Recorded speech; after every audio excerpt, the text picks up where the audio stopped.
I'm just surprised to see someone like you in first class.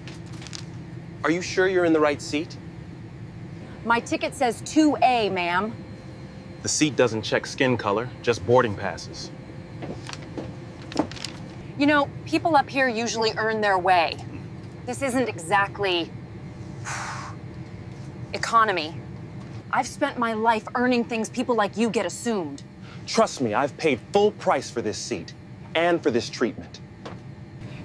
You're really a heart surgeon? The one who saved the captain's daughter?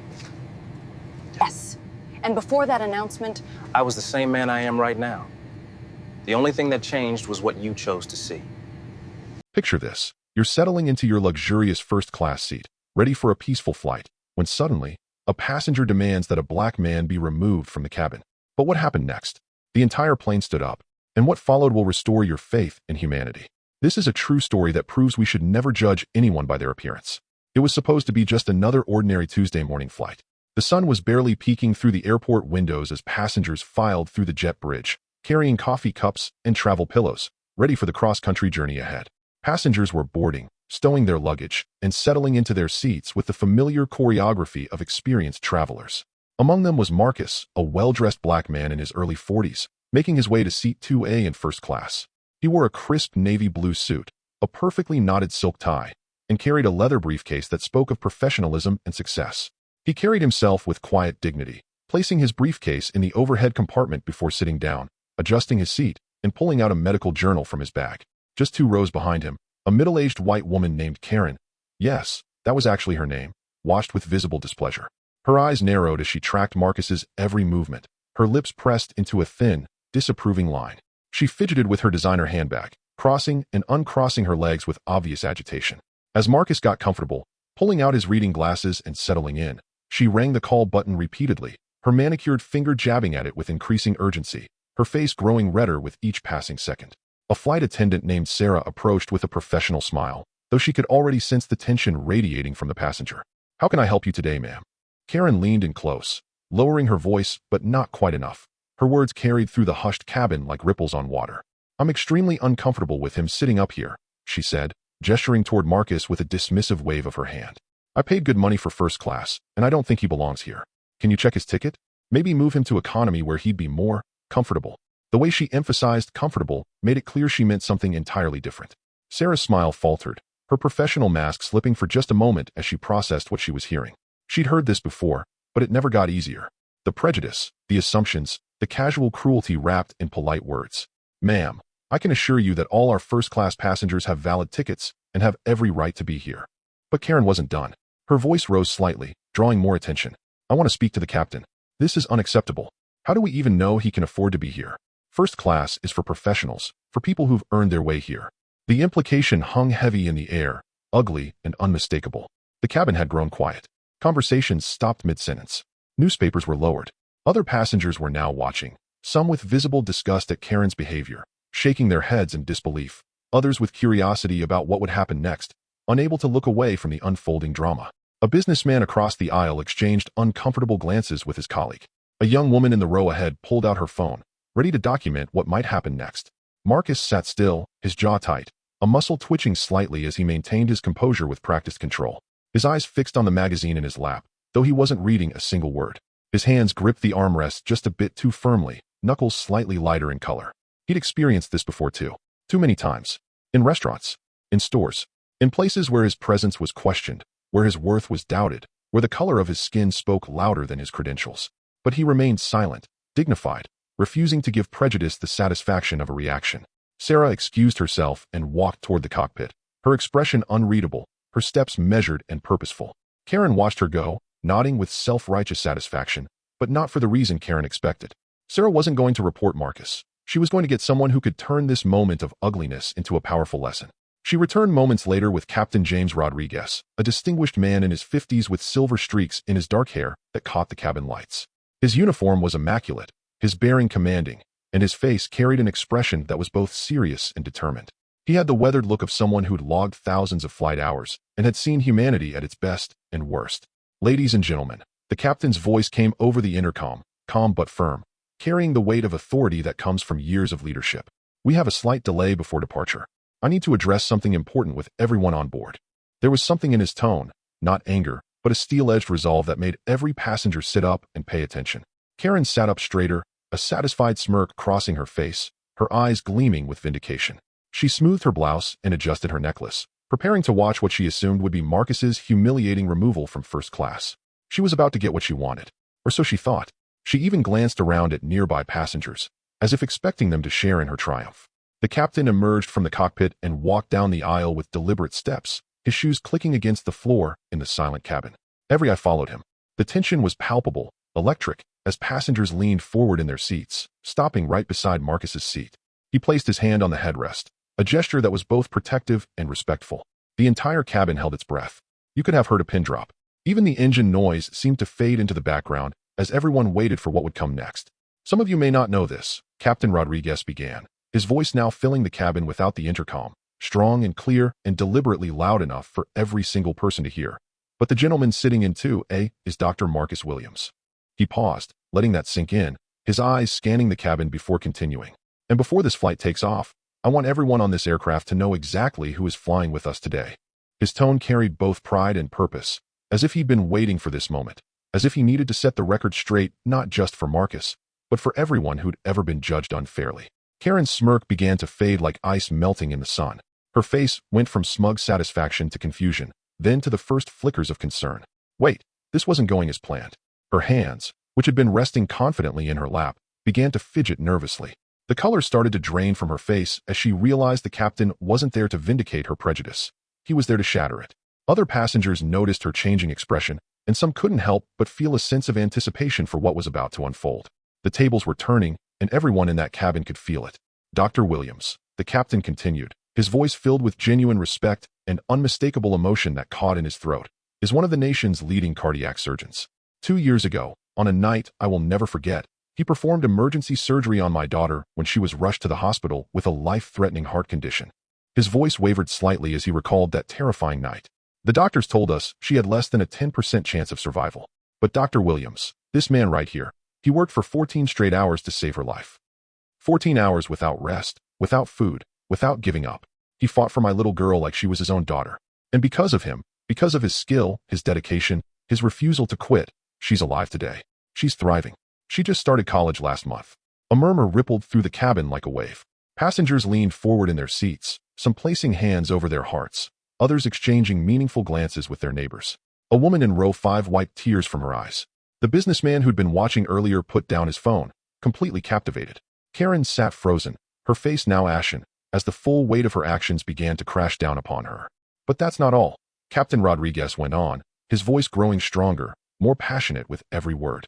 "Last week, Dr. Williams returned from a medical mission in Haiti, where he and his team of volunteer surgeons performed over 40 life-saving surgeries on children who had no access to health care, no hope, no future without intervention. Children with heart defects, children who were dying simply because they were born in the wrong place." He paused, letting that reality sink in. He paid for the entire mission out of his own pocket, the flights, the medical supplies, the equipment, everything. He didn't do it for recognition. He didn't do it for publicity. He did it because saving lives is who he is. It's not just his profession. It's his calling, his purpose, his passion. Marcus shifted uncomfortably in his seat, his eyes downcast, clearly not enjoying the spotlight. He was a man who let his work speak for itself, who believed in action over accolades. His humility was evident in every gesture, in the way he tried to make himself smaller in his seat, in the slight shake of his head, as if to say the praise was unnecessary. But the captain wasn't finished. He had more to say, and everyone in that cabin needed to hear it. "Doctor, would you mind standing up for a moment?" Captain Rodriguez asked gently, extending his hand as an invitation rather than a command. Marcus hesitated, clearly reluctant, his internal struggle visible on his face. He glanced around at the dozens of eyes watching him, took a deep breath, and then slowly, with the same quiet dignity he'd maintained throughout this ordeal, he stood. His tall frame unfolded from the seat, his posture straight despite his discomfort with the attention. And then something extraordinary happened, something that would be remembered by every single person on that aircraft for the rest of their lives. One by one, every passenger in first class rose to their feet. It started with the businessman directly across from Marcus, who stood with such force that his newspaper slid to the floor, forgotten. Then the couple in row 3 stood together, hands clasped. The woman who'd been crying stood next, her face wet with tears but beaming with a radiant smile. Then the passengers in economy started standing, craning their necks to see toward the front of the plane, rising from their seats in a wave that swept from front to back, like a human domino effect. Even the flight attendants stopped what they were doing and joined in, Sarah among them with tears streaming down her cheeks, proud to have been part of this moment. Within seconds, the entire aircraft was filled with applause, genuine, thunderous applause that echoed through the cabin, bouncing off the walls and ceiling, growing louder and more powerful with each passing moment. It wasn't polite, obligatory clapping. This was the kind of applause that comes from the soul, the kind that makes your hands sting, the kind that says, you matter, you're valued, you're seen. Karen sank lower in her seat, her face now pale as alabaster, her earlier smugness completely evaporated. She tried to make herself invisible, slouching down, pulling her sweater around herself as if it could shield her from the reality of what she'd done, but there was nowhere to hide from her shame. The applause that celebrated Marcus's humanity was simultaneously a mirror reflecting her prejudice back at her. Passengers nearby deliberately avoided looking at her, their body language speaking volumes about their disapproval. She had wanted Marcus removed, and instead, she was the one who felt like she didn't belong. An elderly gentleman across the aisle, a man who looked to be in his 70s with kind eyes and weathered hands, reached over to shake Marcus's hand with surprising vigor. Thank you for your service, Doctor. The world needs more people like you. Heroes like you. His voice cracked with emotion, and Marcus gripped his hand firmly, acknowledging the genuine sentiment behind the words. A young mother with a child in her arms spoke up from several rows back, her voice trembling but determined to be heard. Dr. Williams operated on my nephew last year. Tommy. He was born with a hole in his heart. The doctor said it was too complex, too risky. But you took the case. You gave us our miracle. You gave Tommy a future. Her voice broke completely. Thank you. Thank you for giving us more time with him. Thank you for caring when others said it was impossible. One after another, passengers shared their gratitude, their stories, their connections to this remarkable man. A college student recognized his name from a medical journal she'd read for her pre-med class. A retired nurse spoke of his reputation in the medical community as someone who would take the cases others refused, who saw patients as people, not just procedures. Some had heard of his work through news articles or medical conferences. Others were simply moved by his story, by the captain's testimony, by the raw humanity of this moment. But everyone in that cabin understood they were in the presence of someone extraordinary, not because of his seat assignment, not because of his expensive suit or his first-class ticket, but because of his character and dedication to saving lives, because of his willingness to serve without seeking recognition, because he embodied the very best of what humans can be. Marcus, visibly emotional now, his eyes glistening with unshed tears, nodded graciously to everyone, his hand over his heart in a gesture of humble gratitude.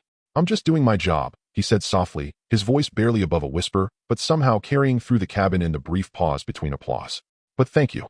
This means more than you know, more than I can express. And in that moment, his vulnerability, his genuine surprise at being celebrated, made him even more heroic in the eyes of everyone watching. As passengers settled back into their seats, Captain Rodriguez addressed the cabin one final time. I want everyone on this flight to remember something important. We live in a world where people are too often judged by their appearance, their skin color, their clothes, or where they're sitting. But every person has a story. Every person has value. And we never know who might be sitting next to us. It could be the doctor who'll save your child's life, the teacher who'll inspire your daughter, or the stranger who'll become your greatest friend. He glanced briefly at Karen, who was staring at her lap, trembling slightly. Prejudice is a choice. So is kindness. Choose wisely. As the flight finally took off, an amazing transformation occurred in that cabin. Passengers who had been strangers began talking to each other, sharing stories, connecting as human beings. The barrier of judgment had been broken. Karen sat in silence for most of the flight. But as they prepared to land, she did something unexpected. With tears streaming down her face, she approached Marcus during the descent. Dr. Williams, her voice cracked with emotion. I am so deeply sorry. There's no excuse for how I treated you. You deserved respect from the moment you stepped on this plane, and instead, I showed you the worst of humanity. I'm ashamed, and I hope one day you can forgive me. Marcus looked at her for a long moment. He could have walked away. He could have dismissed her. But instead, he extended his hand. We all have moments we're not proud of, he said gently. What matters is what we learn from them. I forgive you. That handshake represented something bigger than two people making peace. It represented the possibility of change, of growth, of becoming better than our worst moments. This story reminds us of a powerful truth. Never judge a book by its cover. Behind every face is a story you don't know. Behind every person is a journey you haven't walked. Dr. Marcus Williams didn't need to prove his worth to anyone on that plane. His worth was inherent in his humanity. But his grace in the face of discrimination taught everyone watching a lesson they'll never forget. So here's my question for you, and I really want you to think about this and share in the comments. Have you ever witnessed a moment where someone was judged unfairly, and how did it change your perspective on treating others? Drop your stories below because we can all learn from each other. If this story moved you, if it made you think, if it reminded you that kindness costs nothing but means everything, smash that like button right now. Share this video with someone who needs to hear this message today. And subscribe to this channel because we're building a community that celebrates humanity, compassion, and the incredible power of respect. Remember, the way we treat others says everything about who we are. Choose to be like Captain Rodriguez. Choose to be like Dr. Williams. Choose kindness. Until next time, keep spreading love, keep standing up for what's right, and keep being the change you want to see in this world. I'll see you in the next video.